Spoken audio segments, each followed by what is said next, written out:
Eu quero compartilhar com a palavra de Deus com você em Lucas capítulo de número 10. Eu quero que você abra sua Bíblia em Lucas capítulo 10. Lucas 10, versículos de número 27. Quero falar com você sobre esse texto.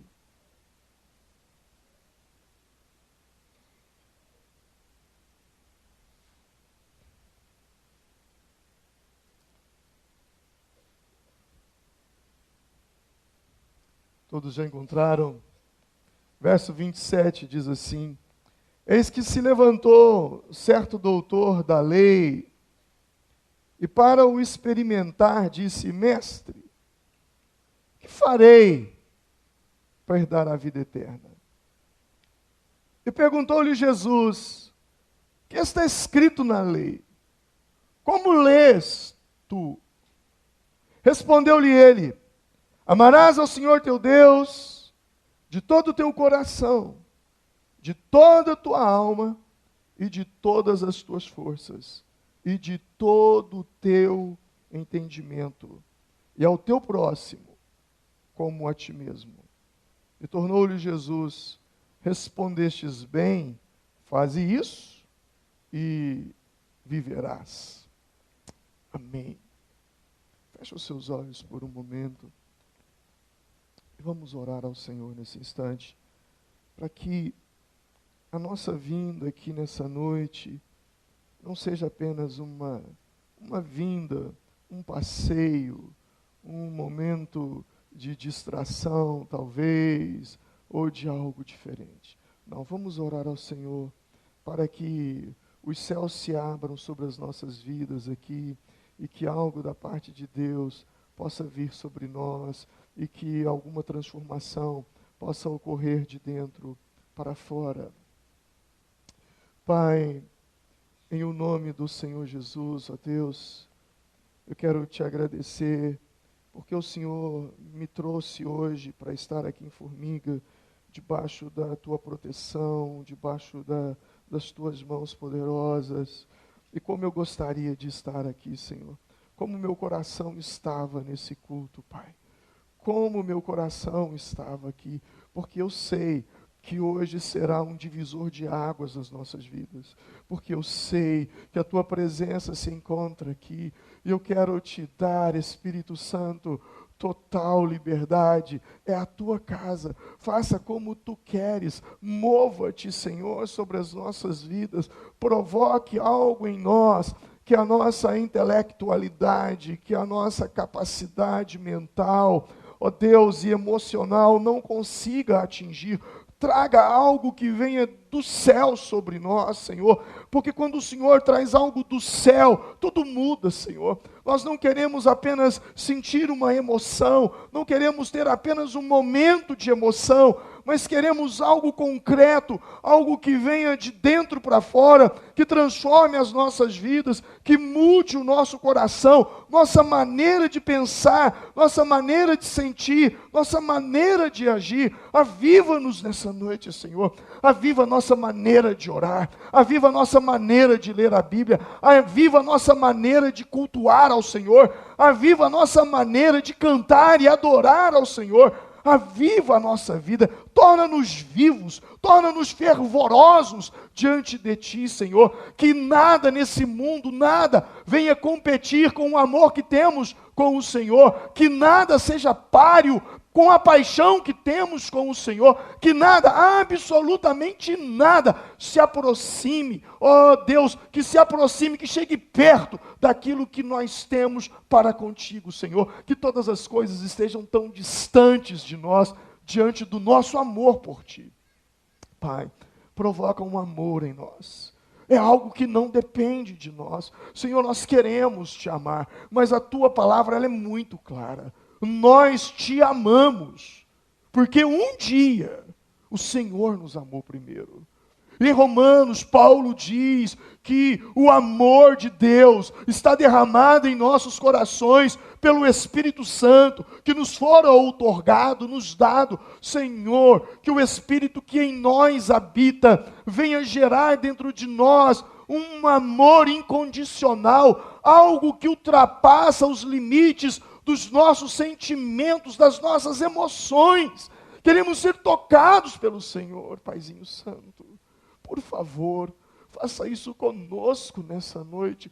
Nós necessitamos tanto disso, Senhor. Nós necessitamos tanto, a nossa vida depende disso. A nossa vida sem o Teu amor e sem o amor por Ti, ela não tem sentido. Ela é como uma palha que o vento leva para um lado e para o outro. Senhor, vem sobre as nossas vidas. Eu te peço, Senhor, eu te clamo. Eu oro com toda a intensidade do meu coração. Pai, eu oro como se fosse a minha última oração. Leva-nos a amar-te de tal maneira como nós nunca ainda te amamos. Por favor, Senhor, faz isso conosco nessa noite. Que essa palavra que será pregada, que ela não seja mais uma pregação, que não seja mais um estudo bíblico, que não seja mais um sermão, mas que seja um divisor de águas. Existem palavras, o Senhor sabe muito bem disso, que quando ela vem do Senhor, algo muda em nós. Pedro disse, para onde iremos nós, se só Tu tens palavra de vida eterna?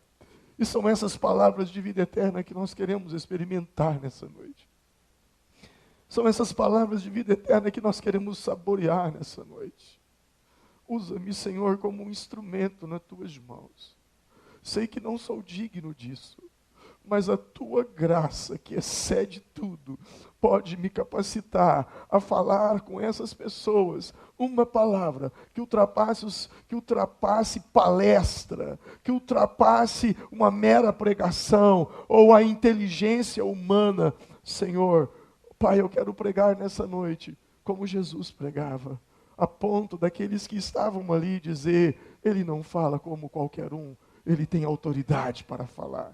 Respalda-me com a autoridade celestial. Respalda-me com a autoridade que vem do alto. Coloca essa autoridade sobre mim. Reveste esse lugar de anjos aqui ao meu redor, para que quando eu estiver falando, alguns venham ter visões e venham enxergar a luz do Senhor que está sobre esse lugar, porque a Tua palavra diz que lâmpada para os meus pés, luz para o meu caminho, são as Tuas palavras. Que as palavras que saírem da minha boca nessa noite sejam norteadoras, sejam luz, sejam lâmpadas para os nossos pés, que venham nos dar um norte, uma direção, um rumo, nos colocar de frente com o alvo, o objetivo, o propósito da nossa criação, a nossa missão nessa terra.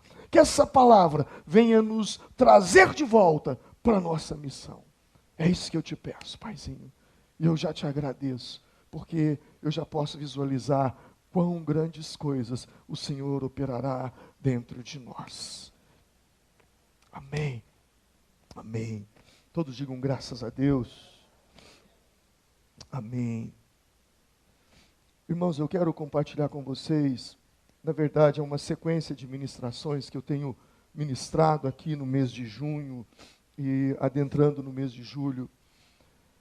Sabe, não é bem uma pregação que eu tenho feito nesses domingos. Eu tenho compartilhado com vocês confrontos de Deus comigo. Deus me julgando na parede. O Espírito Santo me colocando contra a parede e exigindo coisas da minha vida e falando fortemente ao meu coração. E essas coisas que Ele tem falado comigo são coisas que eu tenho compartilhado com vocês nesses últimos domingos. Na verdade, é uma série que eu poderia chamá-la de a rota do avivamento, o caminho do avivamento. O caminho do avivamento pessoal, a rota do avivamento pessoal. E ela tem sido assim, entregue toda semana uma porção.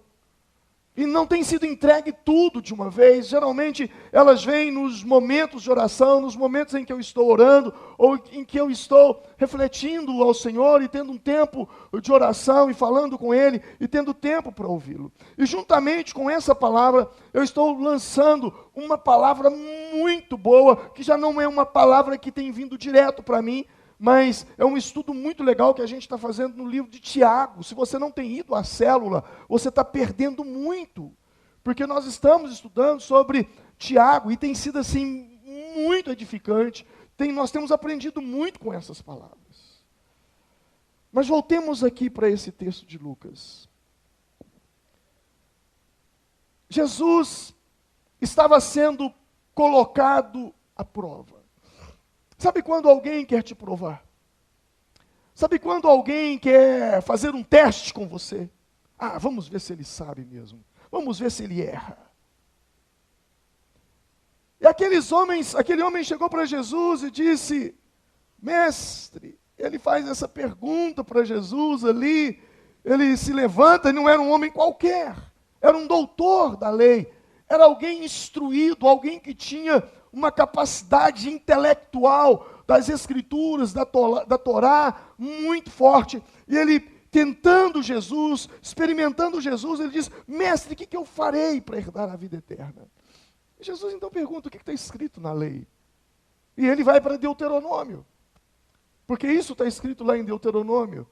Ele diz: amarás o Senhor teu Deus com todo o teu coração, com todo o teu entendimento, com toda a tua alma, com todas as tuas forças. Esse texto tem sido um texto de muito confronto para a minha vida. Deus tem me confrontado muito com esse texto. Muito, mas muito mesmo. Porque Ele tem me feito uma pergunta: você de fato me ama com todo o teu coração, com todo o teu entendimento e com todas as tuas forças? Essa é uma pergunta que o Senhor tem me feito.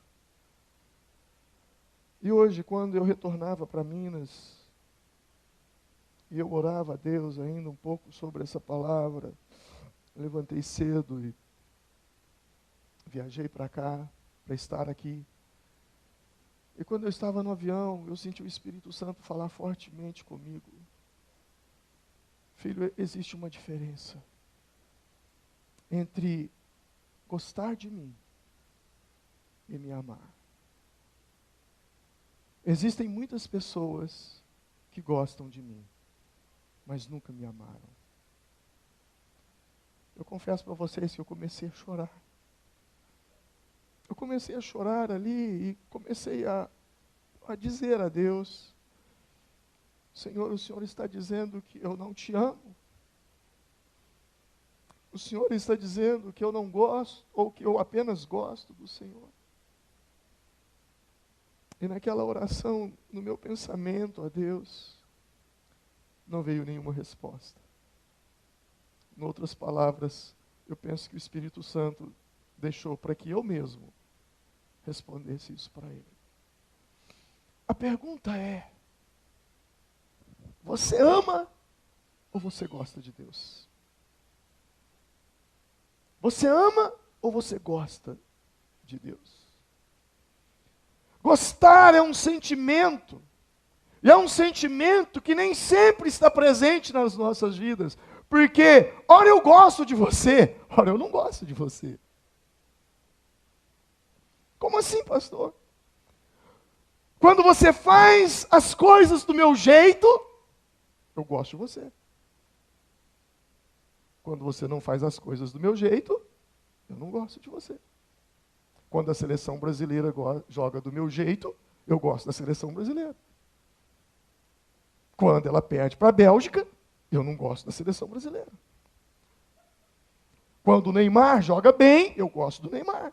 Quando o Neymar não joga bem, eu não gosto do Neymar. Eu estou falando numa linguagem da qual todos nós estávamos vivendo nos últimos dias. Estávamos, né? Ou seja, quando você faz do meu jeito, eu gosto. Quando as pessoas fazem do seu jeito, do jeito que te agrada, Você gosta. Mas quando as pessoas mudam o comportamento e não faz do jeito que você gosta, ou do jeito que você agrada, ou do jeito que você gostaria que fosse, você deixa de gostar. Em Mateus capítulo 19, versículo 16, Jesus estava em um determinado lugar e um jovem fez a mesma pergunta para Jesus. Um rapaz chegando ali, ele fez uma pergunta para Jesus. Ele disse: Senhor, que farei para herdar a vida eterna? Ele disse: bom mestre, que farei para herdar a vida eterna? E Jesus então, dizendo a ele, pergunta: por que me chamas de bom? Por que você me chama de bom? Não há bom senão um só, que é Deus. Se queres, porém, entrar na vida, guarda os mandamentos. E eles disse: quais? E Jesus disse: não matarás, não cometerás adultério, não furtarás, não dirás falso testemunho, honra teu pai e tua mãe, e amarás o teu próximo como a ti mesmo. E o jovem disse: desde a minha mocidade eu tenho guardado tudo isso. Que me falta ainda? E Jesus lhe disse: bom, se você quer ser perfeito, vai, vende tudo o que tens e dá aos pobres, e terás um tesouro no céu. Vem e segue-me. E o jovem, ouvindo essa palavra, retirou-se triste, porque possuía muitas propriedades. Ele não amava Deus. Ele gostava de Deus. Ao contrário desse jovem, eu vejo Jó. Jó, se você já leu o livro, se você já ouviu minhas pregações, eu já falei muito sobre Jó, você vai ver que Jó era um homem que possuía muitas propriedades, era um homem que tinha um patrimônio incalculável, era um homem muito bem sucedido naquela época, tinha uma família maravilhosa, e ele perdeu tudo. Ele perdeu tudo. O diabo entrou na vida dele, o texto de Jó 1 e o 2 diz que o diabo entrou, destruiu tudo que ele tinha, roubou todos os seus bens, acabou com tudo. Vieram pessoas motivadas por Satanás e roubaram seu patrimônio. Vieram tempestades, raios, mataram seus camelos, suas ovelhas. Os seus filhos estavam reunidos celebrando possivelmente um aniversário. O telhado desaba sobre ele e eles morrem. Jó perdeu tudo. E alguém chega para Jó e diz: amaldiçoa esse teu Deus e morra também. E ele diz: louca. É a mulher dele que tinha dito isso. Louca. Nu eu vim do ventre da minha mãe, e nu eu retornarei para Deus. Ou seja, em tudo isso, Jó não pecou. Por quê? Porque ele amava a Deus. Satanás não compreende o amor. Satanás sabe o que é gostar, mas ele não sabe o que é amar. Satanás não sabia o que é amar. Por isso ele disse, olha, quando ele fala, Deus pergunta para Satanás: de onde vens? Ele diz: de rodear a terra e passear por ela. Deus lhe pergunta: tem visto meu servo Jó? Satanás responde: sim. Deus lhe faz uma outra pergunta: homem íntegro, temente a Deus e que se desvia do mal. Sabe o que Satanás diz para Deus? Por acaso teme Jó a Deus em vão? Ele gosta de você porque você dá tudo para ele. Tira tudo e você vai ver ele blasfemar por você, contra você. E Deus diz: vai lá, Satanás, faz isso então. Pode tirar tudo dele. Satanás foi e tirou. Satanás retorna de novo. E Deus pergunta: tem visto meu servo Jó? Homem íntegro, temente a Deus e que se desvia do mal. E Satanás mais uma vez diz: olha, ele faz isso porque você não tocou no corpo dele. Toca no corpo dele então, porque pele por pele, tudo que o homem tem, ele dará pela sua própria vida. E Deus disse: toca na alma, pode tocar nele, só não toca na alma. Satanás mais uma vez volta e destrói a saúde de Jó. E mais uma vez, Jó continua glorificando a Deus. Satanás não entende de amor. Satanás entende de ódio e de gostar. Porque gostar tem a ver com interesses. Gostar tem a ver com interesses. Jó perdeu tudo, menos a fé. menos o amor que ele tinha por Deus. E Deus lhe deu em dobro tudo quanto ele perdeu. Deus lhe restituiu. Uma pessoa que ama a Deus, com todo o entendimento, com todo o coração, com toda a sua força, jamais abandonará o Senhor. Jamais abandonará o Senhor. Jamais. Ah, pastor, mas eu conheço pessoas que elas amavam muito a Deus e elas abandonaram o Senhor. Não, elas não amavam a Deus, elas tinham medo de Deus. Existem pessoas que servem a Deus, não porque elas amam a Deus, porque elas têm medo de ir para o inferno. Eu conheço um monte de gente assim. Uma coisa é, eu o sirvo porque eu o amo. Outra coisa é, eu o sirvo porque se eu não amar, se eu não servir a Deus, o diabo acaba comigo e vai me acontecer um monte de coisa ruim. Mas nunca souberam o que é amar. Nunca souberam. Existem filhos que obedecem aos pais, não porque os amam, mas porque têm medo. Tem medo da repressão. Tem medo da pressão. E ele obedece ao pai. Não, se eu não fizer isso, ai de mim, porque eu vou tomar uma surra, ou vai acontecer isso, aquilo e aquilo outro. Mas tem filho que obedece. Não porque ele tem medo do pai, porque ele ama o pai. Porque ele ama a mãe. Porque ele não quer entristecer o coração do pai. Porque ele não quer entristecer o coração da mãe. Quando você ama a Deus, com todo o teu coração, com toda a tua alma, com todo o teu entendimento, com toda a tua força, não é por medo dele. É porque você o ama. É porque você não quer entristecê-lo. É porque você não quer arranhar o seu relacionamento com ele. Isaías 29 vai dizer assim no verso 13: esse povo que se aproxima de mim com a boca e me honra com os lábios, mas o seu coração está longe de mim. Sim, existe uma diferença entre gostar de Deus, ter medo de Deus e amar a Deus. Existe uma diferença. E a minha pergunta é, se nós dividíssemos aqui em 3 classes de pessoas, em que grupo você se encontraria? No grupo dos que têm medo de Deus? No grupo dos que gostam de Deus? Ou no grupo dos que de fato o amam com todo o coração, com todo o entendimento e com todas as suas forças? Não, pastor, eu amo a Deus sobre todas as coisas. Desde criança nós ouvimos isso. Desde criança nós ouvimos amar a Deus sobre todas as coisas. Eu particularmente eu não gosto dessa expressão. Desde quando eu comecei a ler a Bíblia, há muitos anos atrás, eu bani essa expressão dos meus lábios. Amar a Deus sobre todas as coisas.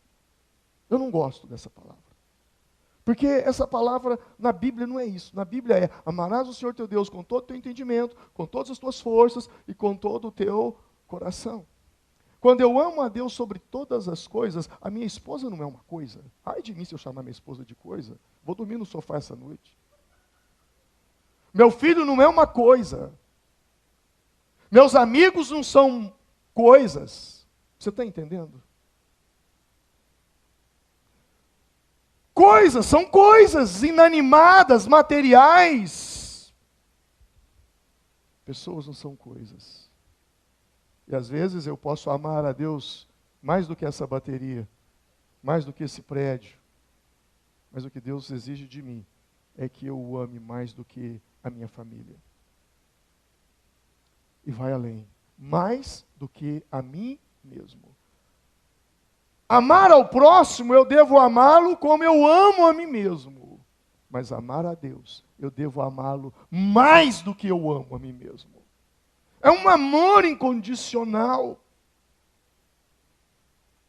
Amarás o Senhor teu Deus com toda a tua força. A minha pergunta é, aonde você tem colocado toda a sua força hoje? Nesse momento da sua vida, nos seus planos, nos seus projetos de vida, na sua profissão, naquilo que você tem feito, aonde você tem empregado força, aonde você tem colocado o teu foco. A minha pergunta é, será que nessa área da sua vida, você também pode dizer que você tem amado a Deus acima, com toda a tua força? Será que você pode dizer, pastor, o mesmo ímpeto, a mesma garra, o mesmo foco, a mesma força que eu tenho colocado em desenvolver esse projeto na minha vida, eu também tenho colocado no meu amor a Deus? Será que sim? Você já parou para pensar nisso? No seu trabalho, nos seus estudos, na sua casa, na sua família, a quantidade de força que você tem colocado ali. Não há nada de errado em colocar força nos seus projetos. Não há nada de errado em colocar força nos seus ideais, nos seus objetivos de vida. Não há nada de errado. Muito pelo contrário, a Bíblia diz em Eclesiastes 9:10, tudo quanto te vier à mão para fazer, faze-o conforme as tuas forças. Então você tem que ter força naquilo que você faz, você tem que ser o melhor naquilo que você faz, você tem que explorar o seu lado forte, as suas habilidades e partir para cima dos seus ideais, objetivos e de fato tentar conquistá-los. Mas a pergunta que não quer calar é: essa mesma força também você a utiliza para amar a Deus? Porque o Senhor não disse: amarás o Senhor teu Deus com força. Ele diz: amarás o Senhor teu Deus com toda a sua força. Isso quer dizer que, a bem da verdade, nenhuma animação, nenhuma motivação, nenhuma determinação, nenhuma garra, nenhuma resiliência da sua parte, das coisas dessa vida, pode concorrer com a mesma animação, motivação, determinação, garra e resiliência na qual você ama a Deus. Às vezes eu fico pensando, se nós tivéssemos a mesma resiliência para com a igreja a qual frequentamos, como nós temos para o nosso clube de futebol, como seria a nossa vida espiritual? O Atlético começa a balançar e vai lá embaixo, está caindo e está todo mundo assim: não, mas ele vai dar a volta por cima. Mas o jogador é ruim demais. Não, mas vai melhorar, pode ter certeza. O Cruzeiro começa a ir de mal a pior. Eu estava vendo agora a seleção brasileira, aí todo mundo: não, tá ruim, mas vai ficar bom, você vai ver, nós vamos ganhar, nós vamos dar a volta por cima. Não é assim que a gente faz no futebol? Mas a igreja, quando passa por um problema, eu estou saindo fora. Quantos pularam o barco quando nós passamos por uma grande tribulação aqui? Quantos? Cadê eles? Nos abandonaram, mas não deixaram de ser cruzeirense nem atleticano. Você está entendendo? Será que você tem a mesma garra, o mesmo ímpeto? Será que você faz parte da torcida de Deus? Amarás o Senhor teu Deus com todas as tuas forças. Onde está a sua concentração de força? Foco é concentração de força na mesma direção, isso é foco. Você tem um fogo de um incêndio, ele queima espalhado, mas quando você concentra fogo numa mesma direção, ele é capaz de cortar o aço. Água não tem poder de nada, é muito fraca, mas quando concentrada numa mesma direção, ela é capaz de cortar objetos fortíssimos, duros. Onde você tem concentrado a tua força, onde você tem colocado o teu foco, é isso que Deus está falando comigo. Eu penso que Ele também está falando com você. Será que você o ama com todas as tuas forças? Amarás o Senhor teu Deus com todo o teu entendimento. Você já parou para pensar o quanto você é uma pessoa inteligente? Você é uma pessoa extremamente inteligente. Deus te fez com uma capacidade incrível. Você sabe quando está frio, você sabe quando está quente. Você sabe quando vai chover, você sabe quando você está com fome, você sabe quando você está com sono. Você sabe, seu corpo é inteligente, seu corpo dá sinais. Há um entendimento em você. Quantas coisas você sabe fazer, você já aprendeu a fazer na vida. Você sabe cozinhar, você sabe dirigir. Você sabe costurar. Você sabe desenhar, você sabe escrever. Você tem uma inteligência que Deus te deu, algo tremendo. Mas a minha pergunta é: Quanto dessa inteligência, quanto deste entendimento você tem usado para servir a Deus? Todos nós somos inteligentes, todos nós somos ignorantes. Se você conversar com um médico, com um arquiteto, com um engenheiro, um advogado, um juiz, um promotor, um desembargador, você vai ver que são pessoas extremamente inteligentes, mas se você o coloca para capinar uma roça lá, ele é extremamente ignorante. Você está entendendo o que eu estou dizendo? Todo mundo é inteligente, todo mundo é ignorante. Mas na sua inteligência, o quanto você tem usado ela em amor a Deus, em servir a Deus.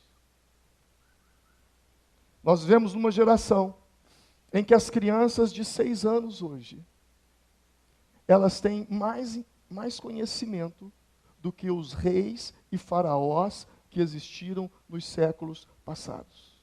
Você sabia disso? Qualquer criança de 6 anos detém mais informação e conhecimento do que os faraós, que eram chamados de deuses naquela época. É a era do conhecimento, da informação.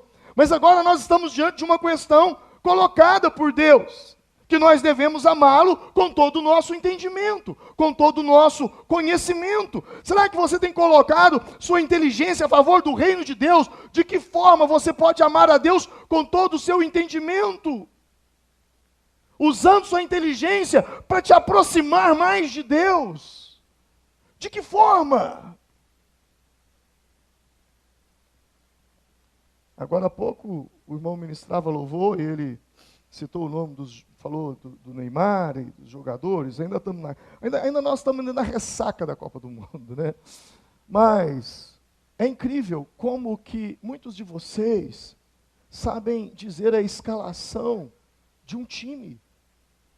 Desde o gol até o centroavante, passando pelos zagueiros, o meio de campo, os laterais, o meia esquerda, o meia direita, sei lá o quê. Fala o nome do técnico, até o nome do gandula que fica correndo atrás da bola lá.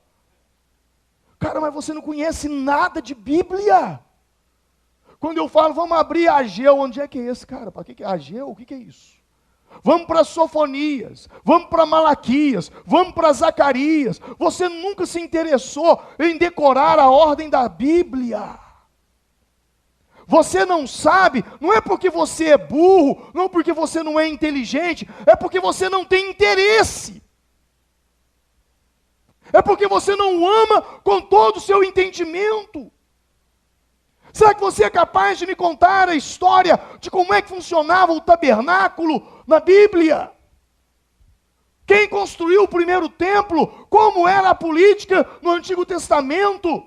Será que você é capaz de me falar, pastor, Juízes, é isso, isso, isso, Samuel foi assim, assim, assim, Crônicas, Reis, Cantares, Eclesiastes, Sofonias, Abacuque, Miqueias.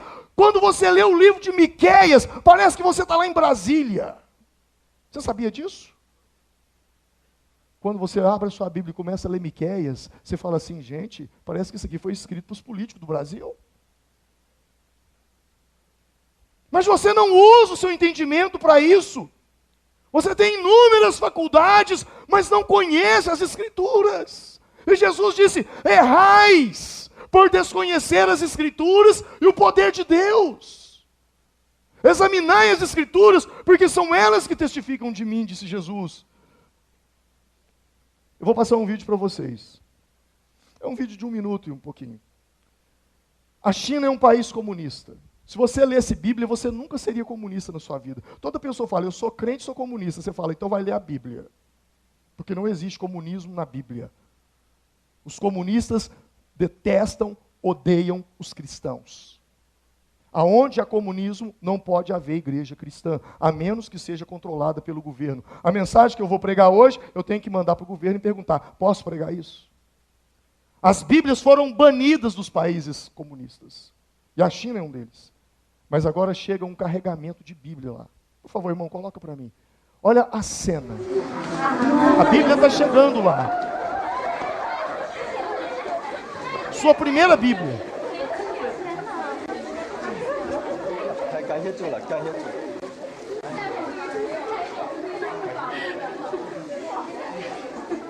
太好了，太好了。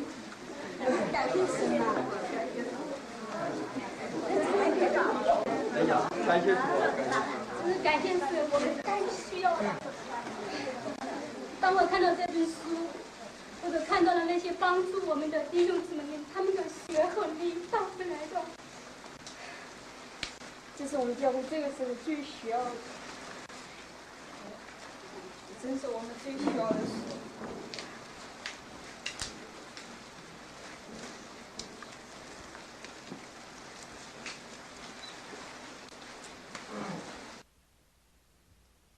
Essas pessoas tiveram seu primeiro contato com a Bíblia.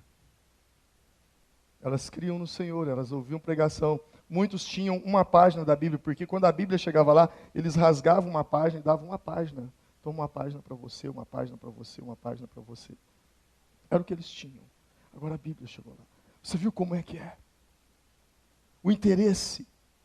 Sabe, a palavra de Deus diz que o princípio da sabedoria é o temor a Deus. E quando você conhece a palavra de Deus, a sabedoria entra dentro de você. Amarás o Senhor teu Deus com todo o teu coração. Coração é a sede dos nossos sentimentos. É um símbolo de onde estão as nossas emoções, alegria, paixão, amor. A pergunta é, o que você ama tanto nessa terra, que se você perdesse, você ficaria desgostoso da vida? O quê?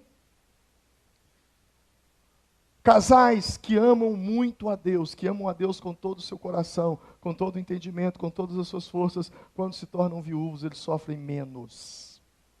Porque eu te amo, meu marido, mas eu amo mais a Deus. Eu te amo, minha esposa, mas eu amo mais a Deus. E eu sei que agora você partiu e você está com Ele. E é para lá que eu também vou em breve.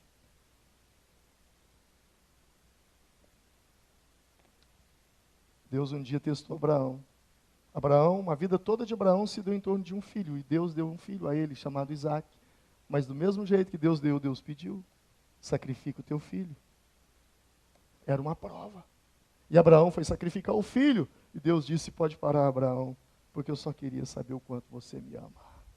Realmente, você me ama mais que Isaac, o filho que você esperou 99 anos para nascer. Porque foi com 99 anos de idade. Eu não estou querendo dizer com isso que você não deva amar as pessoas, pelo contrário, você tem que amar as pessoas e amar muito. Mas você precisa desenvolver um amor maior por Deus, com todo o teu coração. Onde está o teu coração? Não é difícil dizer aonde está o coração de uma pessoa. É muito simples. É só observar onde ela gasta dinheiro e tempo. Jesus disse, porque aonde estiver o vosso tesouro, Mateus 6:21, onde estiver o vosso tesouro, aí estará o vosso coração. O coração segue aquilo que você valoriza, aquilo que você ama, aquilo que você fala, aquilo que você busca, aquilo que você valoriza, é o que realmente você ama. Abra sua Bíblia em João, capítulo de número 21. João, capítulo 21. Eu tenho esse texto marcado aqui. Versículo 15. Essa é uma história após a ressurreição. Jesus aparece aos seus discípulos. Depois de terem comido, perguntou Jesus a Simão Pedro, Simão, filho de Jonas, versículo 15, amas-me mais do que estes? Respondeu-lhe, sim, Senhor, tu sabes que te amo. Disse-lhe, apacenta as minhas ovelhas. Tornou a perguntar-lhe, Simão, filho de Jonas, amas-me? Respondeu-lhe, sim, Senhor, tu sabes que te amo. Disse-lhe, pastorei as minhas ovelhas. Perguntou-lhe pela terceira vez, Simão, filho de Jonas, amas-me? Entristeceu-se Pedro por essa pergunta pela terceira vez. Amas-me? E respondeu-lhe, Senhor, tu sabes todas as coisas. Tu sabes que te amo. Disse-lhe Jesus, então apacenta as minhas ovelhas. Você se lembra que antes de Jesus ser preso, Jesus avisou Pedro. Jesus disse para Pedro, Pedro, eu serei preso, eu serei condenado. Os filhos dos homens lançarão mão de mim. E Pedro disse, Senhor, eu jamais, o quê? Te negarei. E Jesus disse a ele: antes que o galo cante 3 vezes me negarás. E ele realmente negou a Jesus. Tem uma passagem que diz que na última pergunta das 3, ele começou a praguejar. Praguejar é xingar. Talvez ele teria, quando você é um deles, ele deve ter xingado Jesus. Eu não conheço, e xingou Jesus. É possível que isso deva ter acontecido. E agora Jesus ressuscita. E Jesus aparece aos discípulos. Jesus poderia chegar para Pedro e falar assim: Pedro, lembra que eu te falei? Mas Jesus não faz isso. Jesus faz uma pergunta para ele. 3 perguntas. Pedro, tu me amas? Repete comigo essa pergunta. Pedro, tu me amas? Diga de novo. Pedro, tu me amas? Por que Jesus fez essa pergunta? Uma coisa eu te garanto. Jesus nunca nos faz pergunta para ouvir de nós um sim ou um não, mesmo porque ele já sabe a resposta. Se Deus já sabe a resposta, então por que ele nos pergunta? Porque a pergunta, ouça isso, perguntas têm um poder de nos levar a uma reflexão. Toda vez que você é questionado, você é obrigado a raciocinar, a pensar, a refletir. E Jesus então fala: tu me amas? E ele diz: Senhor, eu te amo. Sabe, quando falamos de amor, no português a gente não consegue entender esse texto, como no grego. A palavra amor no grego, ela é definida por 4 palavras. 4 palavras definem amor. Eu poderia dizer que, por exemplo, eu digo para o meu filho: eu te amo. E aí minha esposa chega, eu digo para ela: eu te amo. E aí chega um irmão da igreja muito querido e eu digo para ele: eu te amo. Eu disse uma palavra, a mesma palavra, para 3 tipos de pessoas, que na verdade são amores diferentes. Então, quando a gente vai para o grego, na língua do Novo Testamento, existem 4 tipos de expressar o amor. Filéu é o amor por amigos. Storge é o amor familiar. Eros é o amor de sexos opostos. E ágape é o amor incondicional. Então, quando eu digo para o meu amigo que eu amo no amor de filéu. Quando eu digo para os meus filhos que eu amo, eu estou dizendo que eu estou amando com storge, amor familiar. É diferente.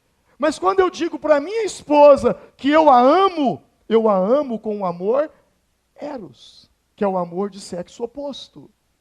Que não é o mesmo amor que eu tenho pelos meus filhos, que não é o mesmo amor que eu tenho pelos meus amigos. Mas quando eu digo a Deus que eu amo, não é eros, não é filei, ou filéu, ou storge, não, é ágape, amor incondicional.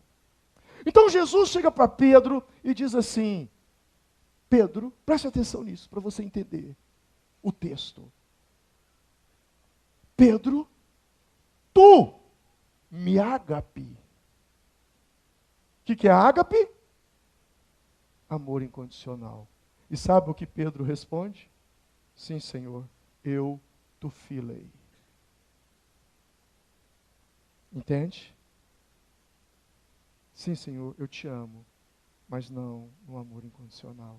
Te amo como um amigo. E Jesus mais uma vez lhe pergunta: Pedro, tu me ágape?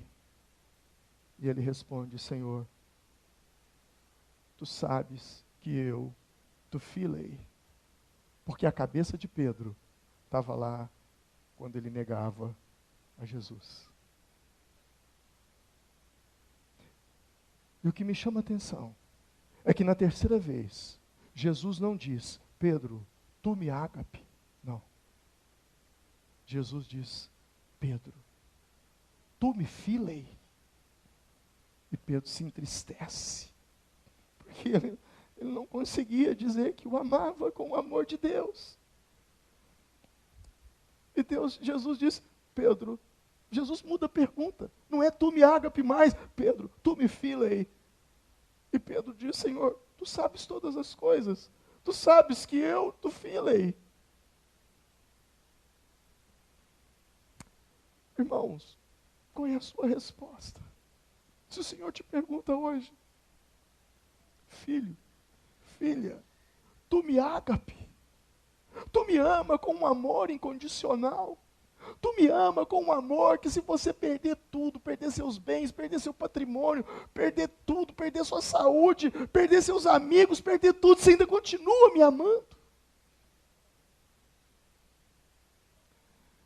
O que me chama a atenção também nesse texto é que há uma tradução da Bíblia NVI, não agora, essas recentes, mas da década de 80, que está traduzindo assim, Pedro, tu me amas? E Pedro responde, Senhor, tu sabes que eu gosto de você, tu sabes que eu te considero muito. Não era esse tipo de resposta que Jesus queria ouvir. Imagina você, está noivo, vai casar, a sua noiva chega para você e diz assim, meu amor, você me ama? E você diz para ela, você sabe, eu tenho uma estima muito grande por você. Já era. Você consegue imaginar? Meu amor, você me ama? Não, você sabe que você é gente boa. Tamo junto. Você é até bonitinha. Bonitinha fez com dó, né? Me ensinaram isso. Mas era mais ou menos isso que Pedro estava dizendo. Olha, eu te considero. Sabe, o que me chama a atenção nesse texto é que Deus nos ama tanto, porque Pedro está aqui, Jesus o chama para um amor aqui, o amor ágape, e Pedro diz, Senhor, eu te filei. Pedro, tu me ágape, Senhor, eu te filei. E o que Jesus faz? Jesus desce ao nível de Pedro e pergunta, Pedro, tu me filei? E Pedro diz, sim, Senhor, eu te filei. Deus nos ama tanto, que quando nós não conseguimos alcançá-lo, Ele desce para estar ao nosso alcance. Esse é o amor de Deus. Esse é o amor que a Bíblia diz que Ele se esvaziou de toda a sua glória e se fez homem como nós mesmos. Não usurpou, sendo Deus, ser como Deus, mas veio em forma de homem para Deus se transformar no Cristo, no ser humano, no Jesus. Para Ele isso é uma humilhação muito grande. Mas Ele vem ao nosso nível. Para quê? Para estar ao nosso lado e para nos puxar. Quando Ele te faz uma pergunta, entenda isso. Não é para você dizer sim ou não, mas é para você avaliar a dimensão com a qual você o ama. O Senhor te trouxe aqui nessa noite para fazer a mesma pergunta que Ele fez há 2000 anos a Pedro. Tu me amas? Tu me amas? Essa é a pergunta. É essa a pergunta que Ele tem feito para mim. É essa pergunta que quando eu o respondo, eu não me sinto satisfeito.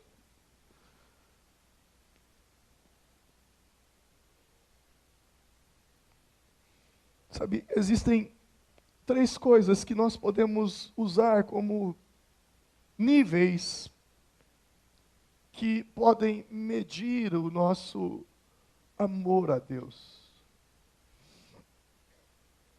Nessa colocação de Jesus, Ele diz assim, Simão, filho de Jonas, amas-me? E Simão entristeceu, versículo 17, entristeceu-se por lhe ter dito a 3ª vez, amas-me? E disse-lhe, Senhor, tu sabes que eu te amo. E Jesus disse então, apacenta as minhas ovelhas. Diga comigo, apacenta as minhas ovelhas. Sabe, a Bíblia diz que nós não devemos amar apenas de palavras, mas de obras. Uma das coisas que mede o nosso amor por Deus é: ame aquilo que Deus ama. Diga comigo, eu devo amar aquilo que Deus ama. Sabe, irmãos, dificilmente você andará muito tempo com uma pessoa que você não gosta das coisas que ela gosta. Sim ou não? Dificilmente. Gente, essa Copa do Mundo, para quem não gosta de futebol, isso é a coisa mais chata do mundo. Troço mais chato. Você liga a televisão toda hora, você vai na internet, é Copa do Mundo, é Copa do Mundo. Mas para quem gosta,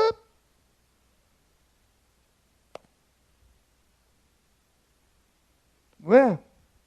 Às vezes eu saio, e aí minha esposa fala, meu bem, vamos fazer umas compras comigo? Vamos. Na primeira loja eu falo, gente do céu, esse negócio de ser mulher é chato demais, cara. Eu não dou conta.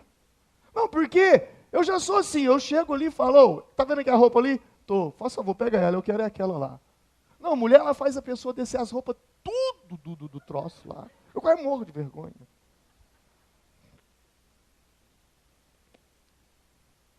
Irmão, não tem nada que mais me estressa no mundo que fazer compra. O dia que você me vê estressado, você fala, o pastor estava fazendo compra. Mas para quem gosta... Não, e o pior é que elas não têm dinheiro, não. Só fica olhando. Quando eu falo elas, eu falo nós, né? Eu falo nós não temos. Nós vamos lá e olhamos, no final não leva nada. Ah, mas não comprou nada? Não queria ver. Tô bom. Tem gente que vai lá na loja, vai só para experimentar a roupa e tirar uma selfie lá no vestuário. Depois falar, eu comprei. Pelo amor de Deus, viu? Sabe, Deus ama. Você precisa amar aquilo que Deus ama. Você precisa gostar daquilo que Deus gosta. E o que Deus ama, pastor? O que Deus gosta? Deus gosta de gente. Deus gosta de pessoas. Deus ama pessoas. Então Deus está dizendo assim, se você me ama, ame as pessoas. Tenha compaixão das pessoas. Tente levar as pessoas a Ele. Eu estava em São Paulo, estava em Santo André. Cheguei em Santo André sexta-feira. Eu tive um compromisso em Belo Horizonte eu fui para lá. E quando eu cheguei na igreja, as pessoas me conheciam assim. Eu me sentia aqui em Formiga. Eu falei, mas o que será que está acontecendo? Aí depois eu fui saber, o pastor falou, olha gente, era um sonho trazer o pastor Alvim aqui, hoje vocês estão vendo ele pessoalmente. Aí o pastor foi e contou para nós lá, todo mês, um culto da igreja é a pregação nossa aqui de Formiga. Eles jogam no vídeo, no data show, e eles assistem. E eu fiquei pensando comigo, falava, Deus, eu não poderia ter deixado de vir aqui. Não é uma igreja grande, era uma igreja pequena. Eu estava fazendo treinamento de líderes e pastores, uma igreja pentecostal. Não podia. Ainda não estou pronto para isso, devido a algumas situações que eu passei. Mas sabe, quando você ama gente, eu tenho um cheiro de gente. Eu não consigo ficar distante de pessoas. Eu não nasci para viver sozinho. Se eu ficar sozinho, eu entro em depressão, eu não consigo. Deus colocou isso no meu DNA, no meu caráter, na minha personalidade. Eu amo pessoas, eu gosto de estar no meio de pessoas. Ame aquilo que Deus ama pessoas. E depois Jesus disse assim para Pedro, tu me amas? Amo. Então apacenta as minhas ovelhas. O verbo que ele usa aqui é apacentar. Não existe amor sem serviço. Não existe serviço sem compromisso. Não existe compromisso sem sem renúncia. Não existe renúncia sem sacrifício. A mãe diz: eu amo meu filho, mas dá um trabalho. Sim ou não, mães?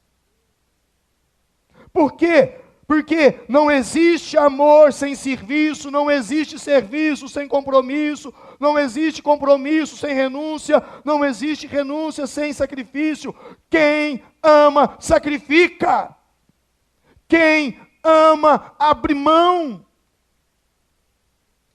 Eu demonstro meu amor por Deus quando eu cuido de pessoas, porque pessoas são aos olhos de Deus ovelhas do seu pasto. E eu posso dizer a vocês: ah, pastor, eu estou orando a Deus para Deus me dar um chamado. Eu já te digo, para com isso. Porque chamado a gente não pede, chamado a gente é chamado. Se eu tivesse pedido, eu já não estava fazendo o que eu estou fazendo hoje, meu irmão, porque o que eu já apanhei nessa vida não é brincadeira. E ainda vou apanhar muito. Meu lombo é todo cascudo de tanta surra que eu tomo na vida. Mas eu faço isso porque eu tenho convicção de um chamado. Onde eu quero chegar com isso? Qualquer motivação que eu e você tivermos para trabalhar para Deus, um dia vai acabar.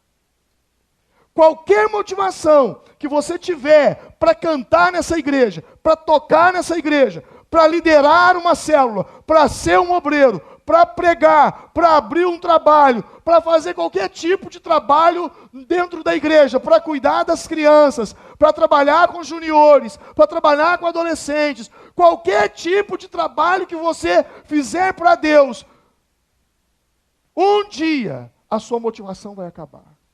A única motivação que nos faz permanecer diante de Deus, cantando, tocando, pregando, liderando célula, evangelizando, fazendo alguma coisa para Ele, a única motivação que nunca acaba, que nos coloca ali sempre motivados, animados, se chama amor. Amor. Por que você faz isso? Porque eu amo. Porque eu o amo.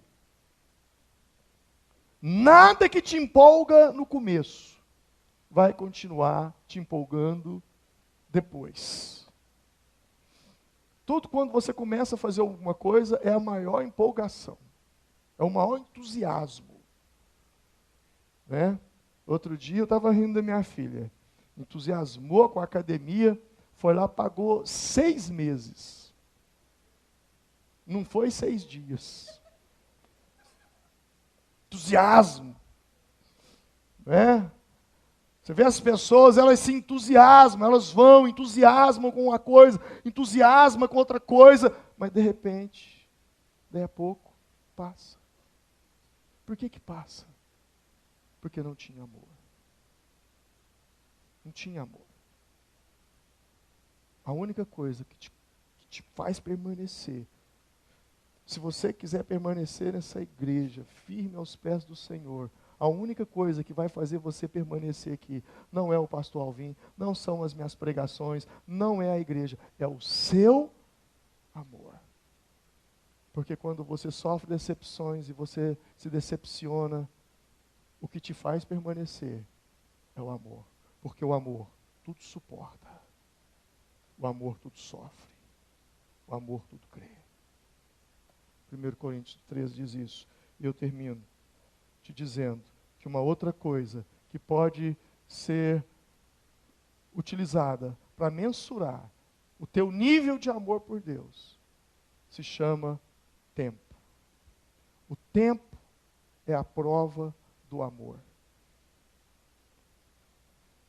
O tempo é a prova que você ama. Porque quando você ama, você gasta tempo. Eu te pergunto, que tempo você tem gastado com o Senhor? Que tempo você tem gastado com Deus? Quanto tempo você gasta com Ele? Quanto tempo? O tempo é a prova do amor. Não adianta eu dizer, fulano, eu te amo, mas eu não gasto tempo com você. Eu vou dizer para minha esposa, olha, eu te amo, mas eu só não tenho tempo para você, mas eu te amo. Isso não é verdade. Porque quem ama gasta tempo. Quem ama dedica tempo. Ninguém nessa terra pode dizer que ama alguém sem estar disposto a gastar tempo com esse alguém. Aí eu concluo dizendo o seguinte: o mais surpreendente que ocorre nesse texto de João é que na terceira vez que Jesus pergunta, Pedro, você me ama? Agora Jesus usa a expressão filéu. Pedro, tu me filéu, que dá a entender que Jesus aceita o amor de Pedro por ele, mesmo sendo limitado pela fragilidade humana. Tanto é assim que na terceira vez, Pedro responde, Senhor, tu sabes que eu te filho. Ou seja, se o homem não vai a Deus, Deus vem ao homem. O que me chama mais atenção, ainda, é que logo depois dessas perguntas e declarações de amor, o Senhor diz assim para Pedro, em verdade eu te digo, que quando eras mais moço, te cingias a ti mesmo, e andava por onde querias, mas quando fores mais velho, estenderás as mãos a outro, e te cingirá, e te levará para onde tu não queres. Ora, isto ele disse, significando com que morte havia de Pedro glorificar a Deus. E havendo dito isto, ordenou, segue-me. A tradição diz que Pedro morreu crucificado também. Mas quando eles crucificaram Pedro, Pedro disse, eu não sou digno de morrer como meu Senhor. Me crucifiquem, mas me crucifiquem de cabeça para baixo. Sabe o que me chama a atenção nisso? É que Deus não nos chama em função daquilo que nós somos hoje, mas daquilo que nós nos tornaremos. Ou seja, quando Deus olha para você, Ele não enxerga os seus fracassos de ontem, como os fracassos de Pedro, que negou a Ele. Quando Deus olha para nós, Ele não enxerga os nossos fracassos de ontem, os nossos fracassos de hoje, mas Ele enxerga a capacidade que eu e você temos de dar a volta por cima, a capacidade da resiliência, de crescermos e aprendermos e mudarmos de vida e dizermos, Senhor, eis-me aqui, porque esse Pedro que dizia, Senhor, eu te amo, mas com amor filho, não com amor ágape, esse mesmo Pedro, em Atos dos Apóstolos, ele passa a amar a Jesus com um amor ágape, incondicional, a ponto de ser crucificado por causa do amor a Jesus. Eu quero te convidar a se colocar em pé nesse momento. Aquele que tem os meus mandamentos e os guarda, esse é o que me ama. E aquele que me ama será amado de meu Pai. E eu o amarei e me manifestarei a Ele. Com seus olhos fechados. A minha pergunta para você é: será que você, com o seu comportamento, com o seu estilo de vida, com a maneira como você vive, a maneira como você se comporta na sua casa, no seu trabalho, na igreja, será que você apenas gosta de Deus? Ou será que você realmente o ama? E o ama com todo o teu entendimento, com todas as tuas forças e com todo o coração cognitivo, psicomotor e emocional. É isso que o Senhor quer de nós. Eu quero que você nesse momento faça uma reflexão. Porque Deus não quer de você um sim. Deus não quer de você um não. Ele quer que apenas você olhe para dentro de você, se interiorize e comece a fazer uma avaliação desse tipo de amor que você diz ter por Deus. Que amor é esse? Que amor é esse? E eu quero convidar você nesse momento a orar a Ele, a conversar com Ele, a expressar o amor que você sente por Ele. Não tenha vergonha da pessoa que está do seu lado, que está na sua frente, que está atrás. Esqueça e abre a sua boca e comece a conversar com Ele. Ele quer ouvir a tua voz, porque quem ama não tem vergonha do seu amado.